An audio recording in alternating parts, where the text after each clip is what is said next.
welcome back, friends. Episode number 102 of Behind the Badge. This is Sheriff Todd Baxter in Monroe County, Rochester, New York.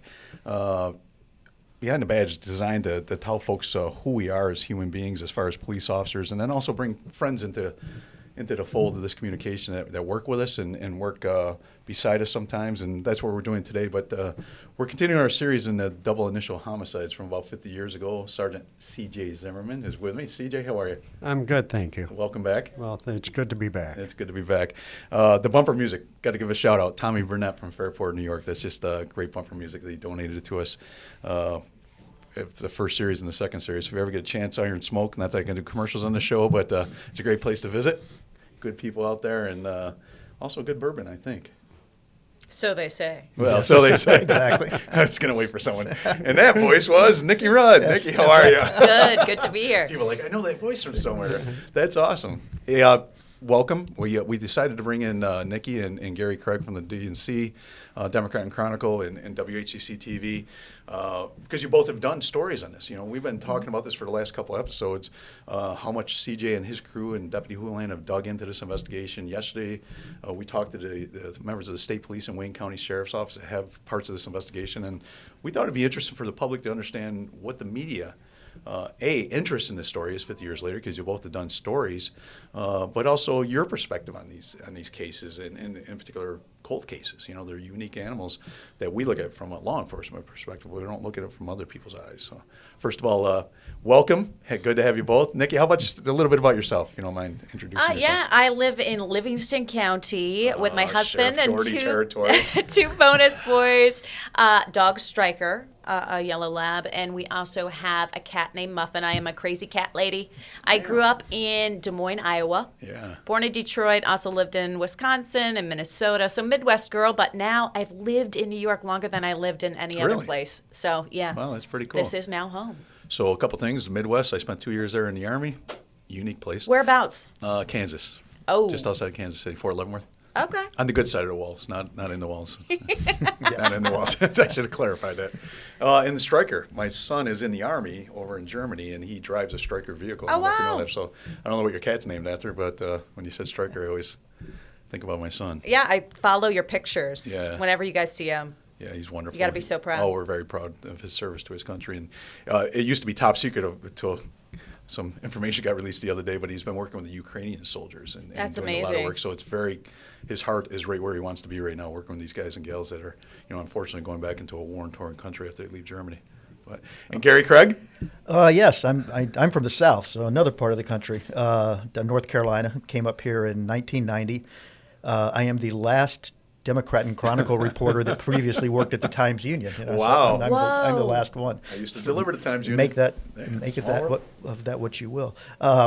Yeah, wife and I live in Brighton, 2 adult daughters that are off doing their own thing, so we're empty nesters now. And, I've just been here, started the Times Union, moved to the DNC when we consolidated in 1992, and been doing different stuff ever since.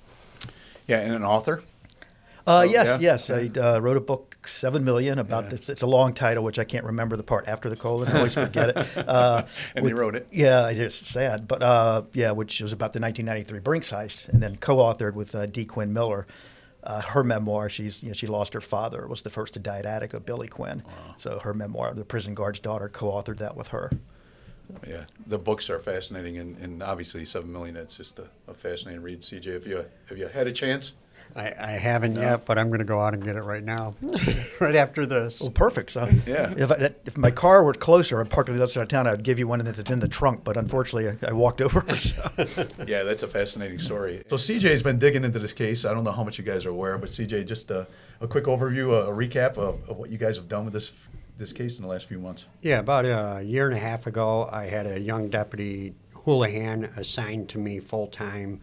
And I gave him the 2 boxes. When we did a story 5 years ago on this, we had 2 boxes. All the files were in there. They were organized under a old records management system from 50 years ago.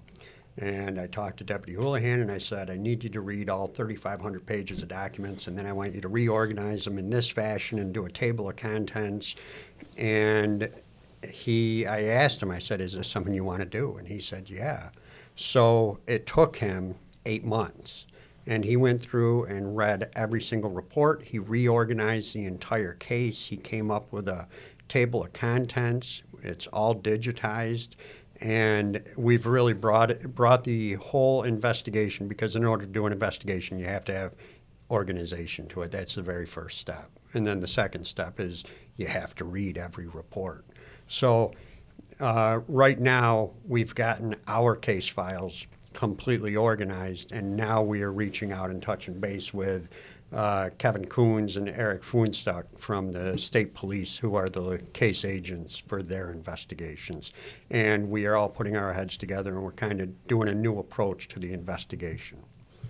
I think one of the things we wanted to share with folks, why would the media be here in the middle of a law enforcement story? You guys have both done stories on this case, and we talked a lot about what we're doing, but it's most curious to us, and I think hopefully to the public, of why the DNC, WHEC run stories, on a case that's 50 years old.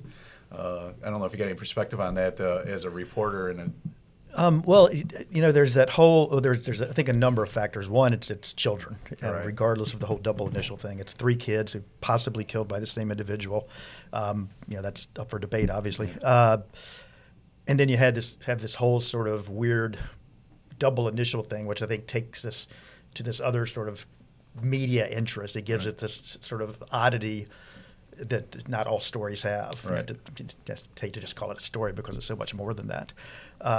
But I think that's it. You have the children, which are all, missing children found dead. The case unsolved, the strangeness of the double initials. I mean, when you go back and research that time and talk to people, I know Nikki has too, who were kids in that era or even adults in that era, they were just.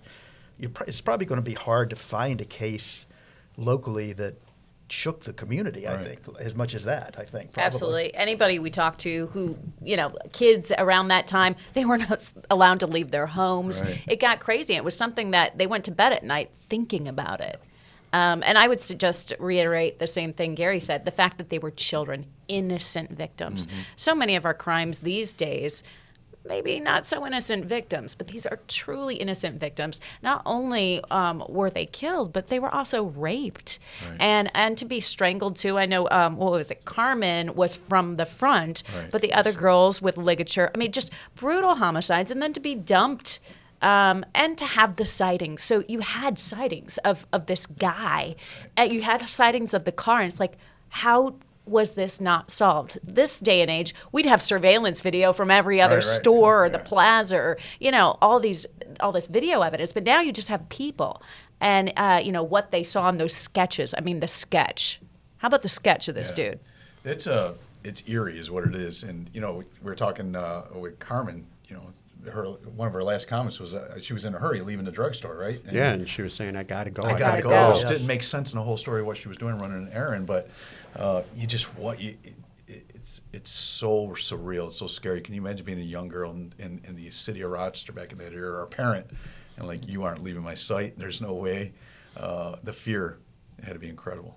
And you add the whole thing with Carmen too, where it's different. We look at it through our prism now, where everybody has a cell phone or something. But the idea of her being seen along 490, right. I think, right? Yeah. Mm-hmm. And just nobody stopping. And now we look back and my gosh, how did that happen? But you think of people zipping along 490, and did I just see that? You don't have a cell phone to call 911. It still doesn't necessarily make it right. But yeah, and as far as those people, I've always felt bad for her. Yeah. You feel bad for the situation. It's tragic that nobody stopped. But I also feel bad for the dozens of people that did drive by and they didn't stop. They did question, what did I just see? And then the natural tendency is to justify it in your head. Well, maybe it's a father chasing his daughter down, an errant child or something like that. But I have the same feeling. It's so sad and tragic that they didn't stop. But then it's also sad and tragic for those people that have had to live with that their whole lives. Yeah.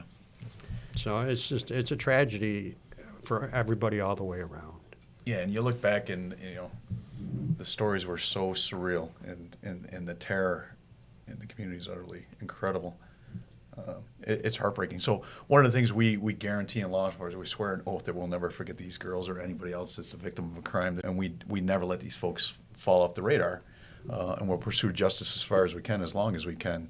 But one of the things I thought was very key, and I'm going to ask you guys what, as you reviewed this case and did your stories, what you found to be, like a profound moment. But, we're talking yesterday, the state police and their discovery, first a unique discovery by the state police, just, happened to be in the right place and right time and see the victim, but also they recovered physical evidence that today we call DNA. Now we're doing DNA traces, but that there was no such thing as DNA. And now we're looking at that, and can we do a DNA match on some of that physical evidence we got from 50 years ago? Which is, trust me, we reviewed the Holiday Inn fire as an example. There's not a lot of physical evidence from the Holiday Inn fire from the 1970s. It just wasn't, police work's done different today. But the fact that state police had that tenacity and the ability to save and preserve that evidence could possibly break this case someday. And so that's one of the most profound moments I found when we reviewed the whole case was, that preservation, that crime scene management 101 was done here, and that possibly could solve the case, 50-some years. But I don't know if you guys, as you reviewed it, did you have something that really stood out to you or broke your heart? Absolutely. The fact that state police, they're the only ones with viable DNA for all three of these murders. And just speaking frankly, a pubic hair and a semen sample. Yeah. You have that. That's unbelievable. Yeah. And my big thing was, okay, we have this.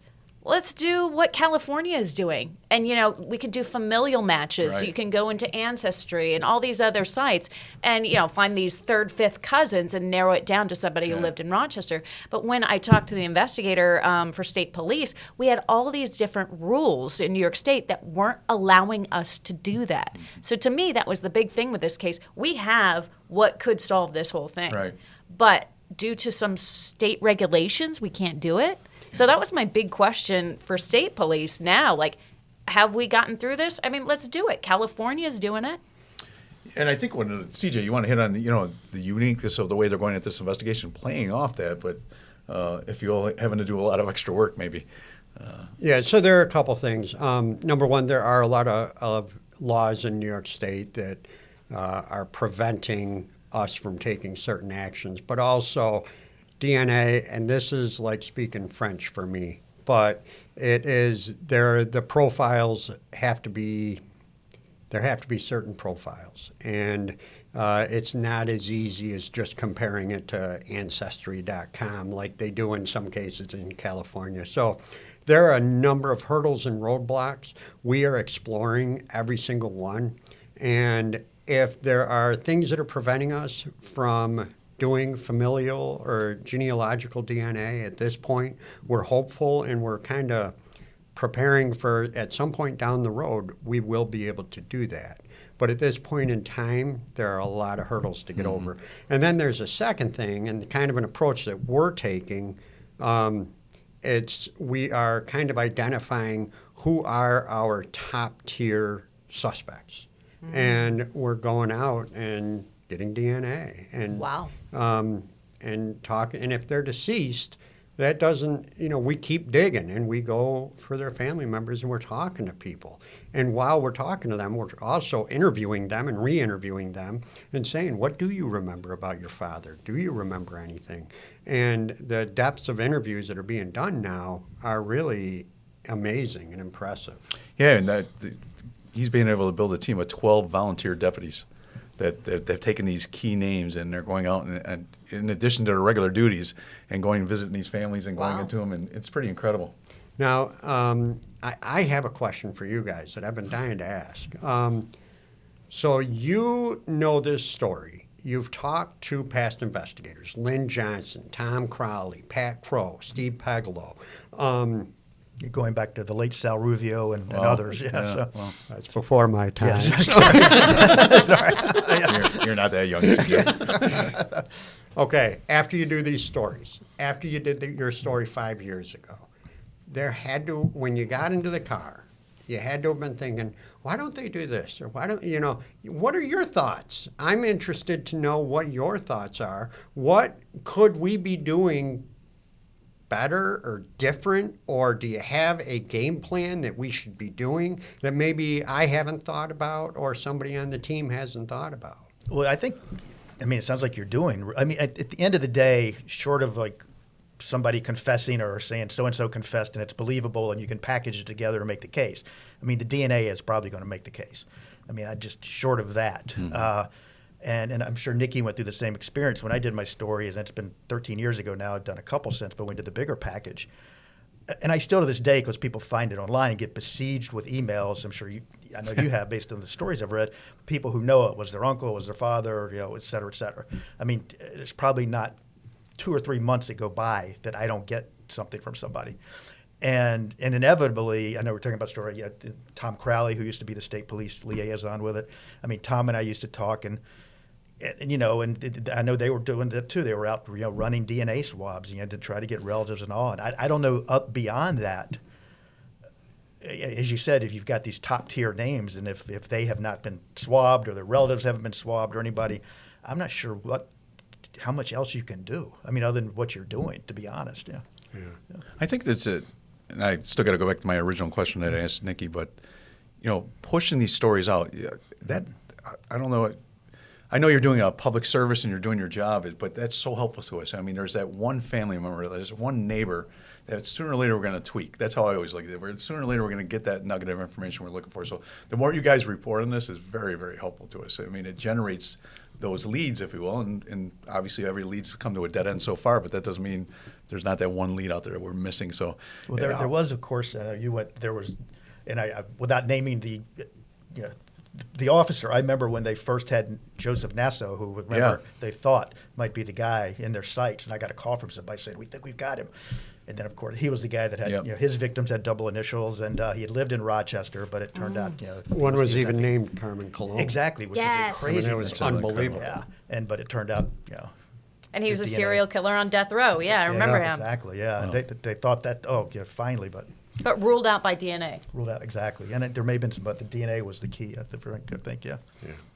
I'd say the same thing. The fact that you guys are going back out, re-interviewing people, and getting samples, that's huge. Because, I think DNA is going to solve the case. That's what a lot of you guys have said when we've done the stories. I don't know. I wanted to ask you guys, do you guys think this person's still living?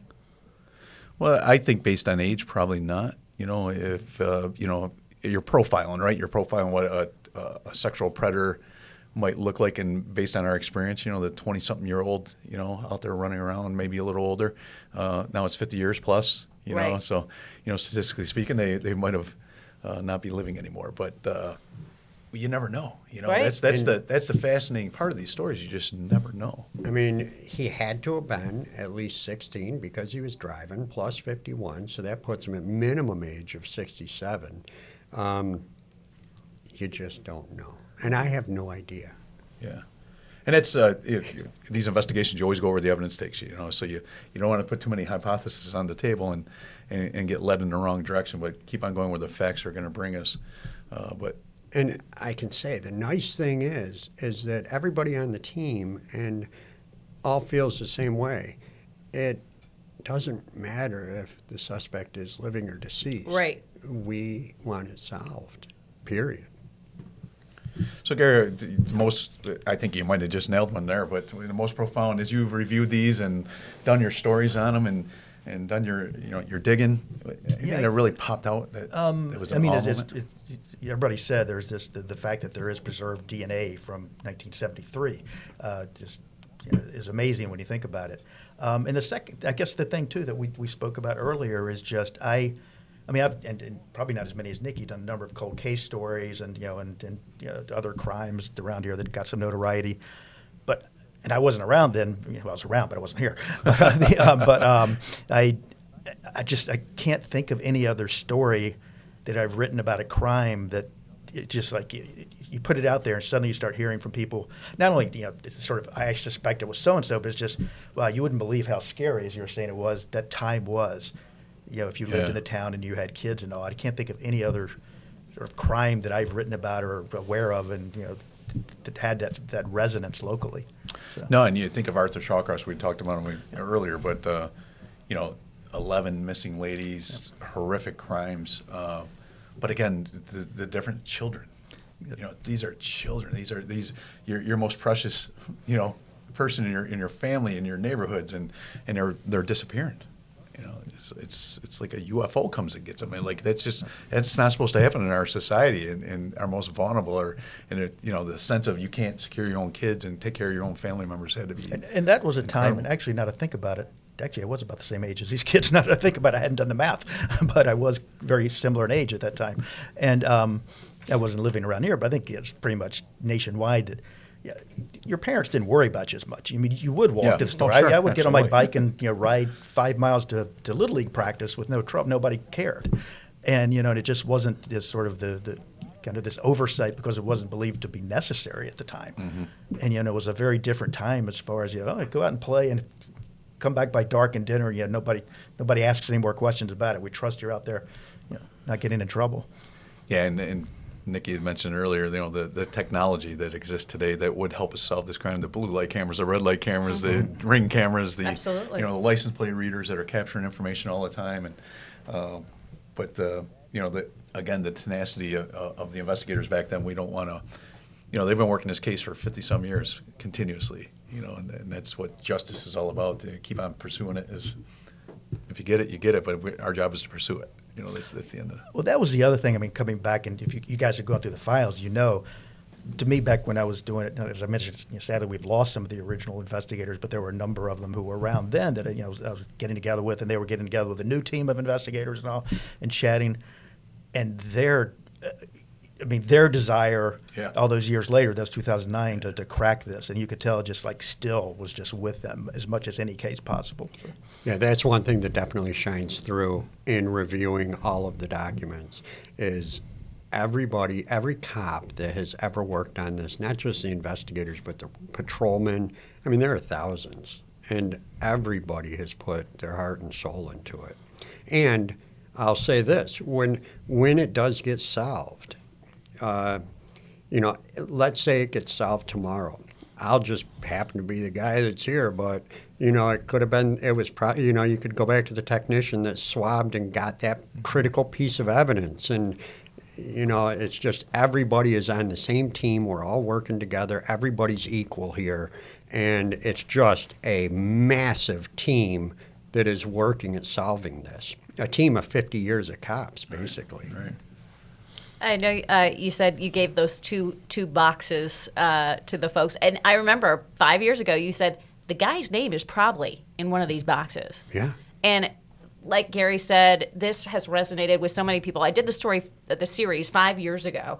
And just yesterday, somebody must have saw it on the internet or something. And they asked me a question. They sent me a photo and said, that guy you interviewed at the delicatessen for Wanda Walkowicz. His name was something Van Orden. Anywho, the guy, he's this guy. We did an interview with him. I said, he looks a lot like the sketch, Yeah. And so people are not only listening to these stories, but they want to solve it as well, Yeah. We don't mind that. I mean, you think they're going to be, crying wolf or false alarms. They're just the opposite in our world. They're nuggets of information. It's one more lead.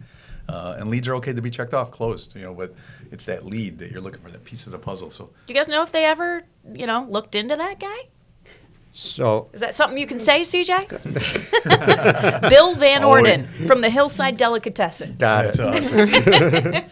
Ironic. Yeah. There you go, right there. I don't know. It kind of looks like him. How about that? CJ. Yeah. I thought you were talking about Warren Doremus there for a second. That was one of my favorite parts of doing these stories, finding the old file video, the old interviews, and how they talked back then. It was December 31st in 1971. It is, yeah. It's classic.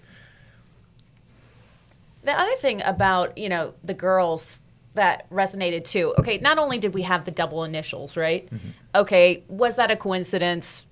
Who knows? But also the fact, so many similarities, all from low-income families, all Catholic, all in a home that didn't have both parents. It made a lot of people think, could this be somehow connected to school or church? Has that been looked into? So it's interesting that you say that, because I've seen numerous reports where they talk about all being Catholic. And in the last year, during one of the re-interviews, we found out that Carmen was not necessarily Catholic. Oh. But, and that kind of shows you how it's so important to go through the files, read everything, re-interview, and weed out a lot of the muddy water that has kind of slipped in over the years. Oh, yeah. It's perfectly natural in these stories. It's nothing to do with it, right?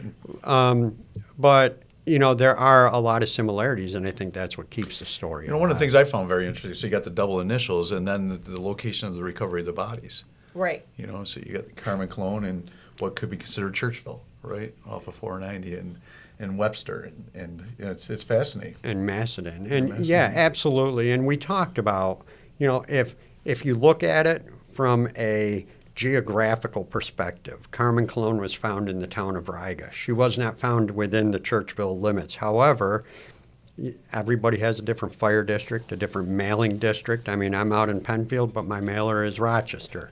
So it's Churchville, and that the fact, the double initials, and then where the bodies were dumped, same initial. Yeah, it's just another thing There to was add in the there. whole, I mean, it was crazy, I remember, because you could take it to so many different levels. There was the whole, come with me? That was bizarre. There was even, this is what happens when you go down the rabbit holes. Right. You know, there was somebody, CW, Macedon, the order. Somebody was, it's saying, come with me, which was the words that he said to them. So you can get way down the rabbit hole. Oh my God. Carmen, Wanda, Michelle. Yeah. Yeah. But I wouldn't believe that. But But nonetheless, as a professional investigator, you got to vet those things out. You got to look at that and vet those things out. And so you're not wasting time and energy, but it may be that one nugget. You know, who knows? Yeah.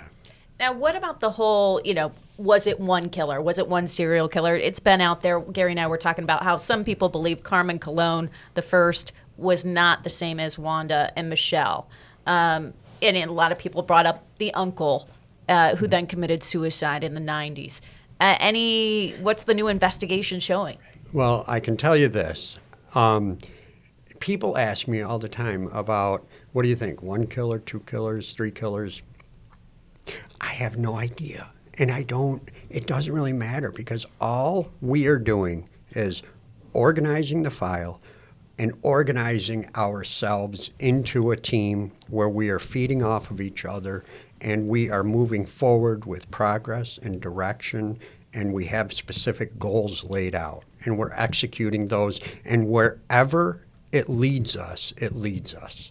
You know, I was just thinking the other day, it could be that we identify this DNA profile, and then we look at the suspect, and he just got out of prison and then went right back into prison afterwards during the other 2 homicides. Well, you know what? At least we solved 1 homicide.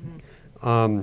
But my mind doesn't even go there. It just, we're just following the evidence. You want to get the home run, right? Everybody wants to get the home run, and you know, in this case, we'll put a man on base. You know, let's get someone in scoring position.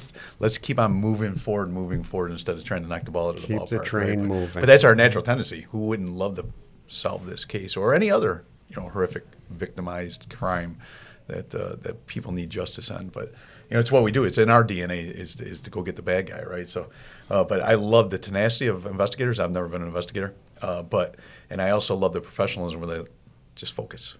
You know, don't chase the shiny.